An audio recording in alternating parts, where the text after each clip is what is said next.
Today I'll teach you how to use repeater control in ASP.NET.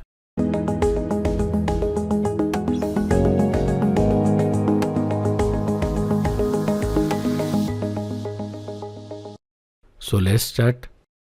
This is my web.config file in which already I have added a connection string. As you can see, I am connected to the Northwind database. On the right hand side, you will see a link to the video which explains how to download and install Northwind database. So now the connection string is ready.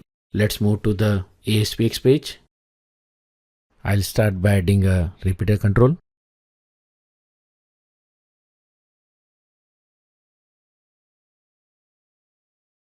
Now I will explain you some basic information that this particular repeater control will display data in HTML table format, and hence I am making use of a HTML table element inside the header template.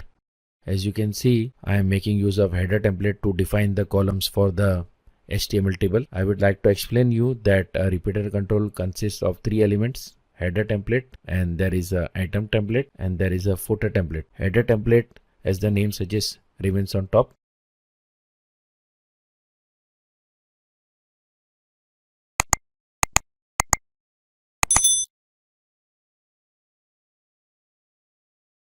In between comes the item template, which is actually the data which comes from database. And at the end comes the footer template, which, as the name suggests, remains at the bottom. So that's the reason I am putting the table and tag in the footer template. Now little information about the item template. Item template will repeat the data for the repeater. For example, you are getting 10 records from the database table, then it will show the particular element 10 times. For example, here I am adding a table row tr element, and in between I am adding the label elements for the data. So this particular block of HTML code will be repeated 10 times if I am getting 10 records from the database table. Now continuing further, as you can see, I am making use of ASP.NET label controls to bind data from the database. So here I am using eval function, and I am assigning data from the field to the text property of the label. In similar way, for the other two labels, I am doing the same thing. I am assigning the field value using the eval function to the text property of the label. Let's move to the code behind. We'll start by adding some namespaces. So the very first namespace is system.data, then system.data.sql client, and finally system.configuration. Now I am creating a function used to populate repeater control with records from database table. So here I have created a string variable, and inside that I am reading the connection string from the web.config file.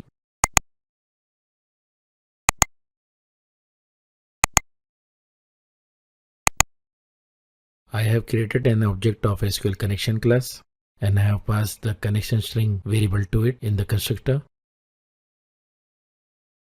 Next I am creating an object of SQL command class, and I am passing the SQL query and the SQL connection in the constructor.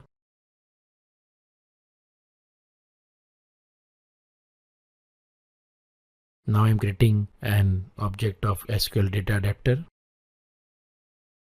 Then the SQL command object is assigned to it in the constructor. Now I am creating an object of data table, which will be filled using the SQL data adapter. Once the data table is populated with data, it is assigned to the data source property of the repeater, and finally the data bind function is called. Now inside the page load event handler, I am writing the if notice post back condition, and I'll be calling the bind repeater function. So with this we complete our programming part, and now it's time to run our project and see it in action. As you can see, the repeater is populated with data from the data table. Thanks for watching. Please like, share and subscribe, and don't forget to click the bell icon. Goodbye.